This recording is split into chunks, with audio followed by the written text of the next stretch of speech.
කියන්න ඕනේ සජිත් ප්‍රේමදාස මැතිතුමා නිසා තමයි අපි සියලු දෙනා මෙතන ඉන්නේ. අපි ඒක නෑ කියන්න බෑ. අපේ පෞරුෂත්වය නිසා නෙවෙයි. මම මෙතන මේ කයිවරු ගහන්නේ මම මේ පාද දුම්බර දින්න කියන්නේ ඔබතුමා වැඩකාරයෙක් නිසා. ඔබතුමා තමයි මාකට් කරේ අපි. ඉතින් ඔබතුමා මාකට් කරන්න පුළුවන්. ඔබතුමා හොරෙක් නෙවෙයි. ඔබතුමාට පිට සම්බන්ධ ගන්න නැහැ. කමරන්න වගේ. ඒ නිසා ඔබතුමාට අපිට ඕන දේ කියන්නත් පුළුවන්. ඔබතුමාට කියන දේට අහුම්කම් දෙනවා. ඔබතුමා හොඳ වැඩි. රටේ ස්වෛරීත්වය, ඒකීය භාවය, බහුමික අඛණ්ඩතාවය, දේශපාලන නිදහස මේ ඔක්කොම ආරක්ෂා කරගෙන රට තුළ ජීවත් වෙන විවිධ ජන කොට්ටාස වලට වඩාත් ප්‍රජාතන්ත්‍රවාදී තමන්ගේ ප්‍රජාතන්ත්‍රවාදී අයිතිය ශක්තිමත් කරන බලය බෙදා හරින වැඩපිළිවෙලකට රටේ ඉඩක් ලැබුණ නිසා මේක අපේ රටේ උත්තරීතර නීතිය. අපේ ස්ථාවරය ඉතාමත්ම පැහැදිලියි. අපි 13 ප්ලස් කියලා කියන්නෙත් නැහැ. 13 මයිනස් කියලා කියන්නෙත් නැහැ.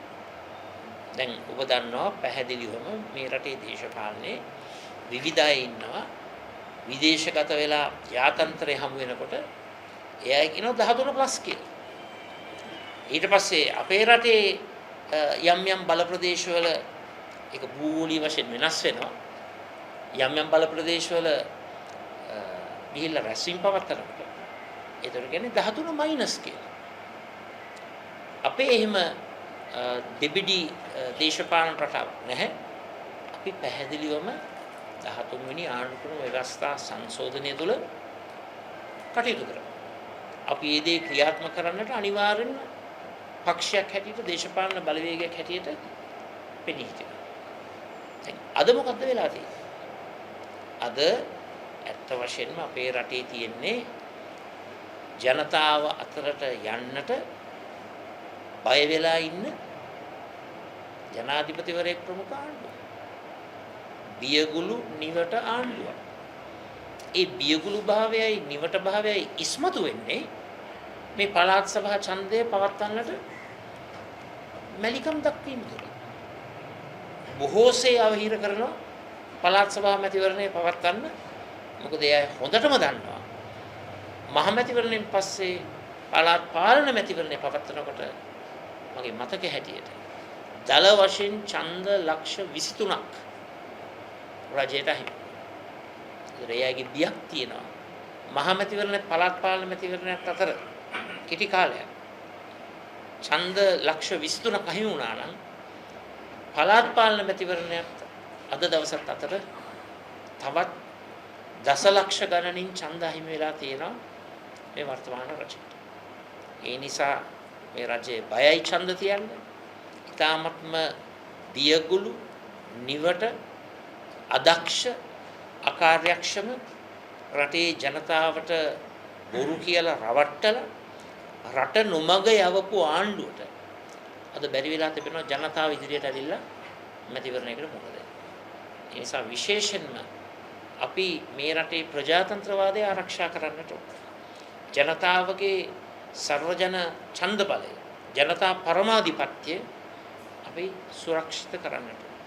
ඒ උදෙසාම විශේෂයෙන්ම අද වගේ මොහොතක රටේ ජනතාව බලාගෙන ඉන්න තමන්ගේ හඬ තුලින් රට අවදි කරන්න. ඒ ජනතා හඬට තියෙන එකම අවස්ථාව මේ මොහොතේ පළාත් සභා ඡන්දය. ජනතාවගේ ජන දුක කියන්නේ ජනතාවගේ පීඩණයට අසහනයට දුකට වේදනාවට කනගාටුවට ඒව ඉස්මතු කරන්න. මොකද වර්තමාන රජයට මේ රටේ සමස්ත ලක්ෂ 220 ජනතාවගේ ජන ජීවිත මුණ උනක් කමක් නැහැ. මොකද ජනාධිපතිකමක් තියෙනවා. පාර්ලිමේන්තුවේ 3න් 2ක් තියෙනවා. ඕන විදියට ඕන ආකාරයට තමන්ගේ හිතුමතේට ඕන දේවල් කරන්න. ඉතින් ඇත්ත වශයෙන්ම රටේ ජනතාවත් පාඩමක් ඉගෙන ගන්නට ඕන. ඉදිරියට එන ආණ්ඩුවලට මේ රැල්ලට ගිහිල්ලා ඡන්දය ලබා දෙනව වෙනුවට යම්කිසි පාර්ශ්වයක් ජයග්‍රහණය කරන්නට අවශ්‍ය නම් සාධාරණ බහුතරයක් එක්ක ඒ එවන් අයට වරමක් ලබා දීම ඉතාමත්ම යෝග්‍යයි. එහෙම නැත්නම් සිදු වෙන්නේ අසීමිත බලයක් තුළ බල උන්මාදයෙන් පිස්සු ඇටිලා රට අමතක කරලා තමන් ගැන පමණක් හිතලා රට ගැන කිය තීන්දුව ගන්න ඉතාමත්ම වැරදි රටාවක් රට තුල නිර්මාණය වෙනවා. අඩුම ගානේ ඊළඟ මැතිවරණයෙන්වත් අපි ඒකට නැවතීමේ ලකුණ තබන්නට ඕන.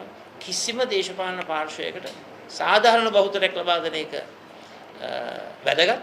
ඇත්ත වශයෙන්ම රටේ විකල්ප රජයේ හැටියට එහෙම නැත්නම් එකම විකල්පය හැටියට අපිත් කියන අපිට සාධාරණ බහුතරයක් ඇති. අපිට අසීමිත බලතල අවශ්‍ය වෙන්නේ නැහැ. මොකද අසීමිත බලතල ලැබුණු තැන ඇත්ත වශයෙන්ම ජනතාව තමතක කරනවා. ඡන්දෙ දුන්නු අය තමතක කරනවා.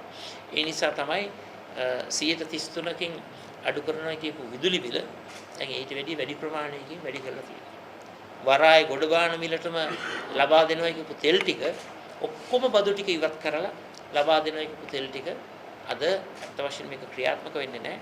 ලෝකයේ සමහර රටවල් මේ අමාරු තත්ත්වය තුළ fuel taxes ඉන්ධන වලට ගහන බදු ටික ඉවත් කරලා තිබෙනවා.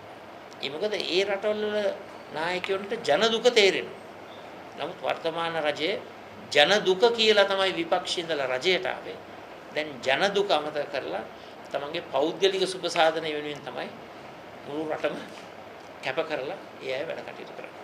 ඒ නිසා මේ අවස්ථාවේ අපි මේ නිවට බියගුළු ආණ්ඩුවට එල්ල කරන්න පුළුවන් හැම ප්‍රජාතන්ත්‍රවාදී පීඩනයක්ම එල්ල කරලා අපි පළාත් සභා ඡන්දය ලබා ගන්නට කටයුතු කරමු කියලා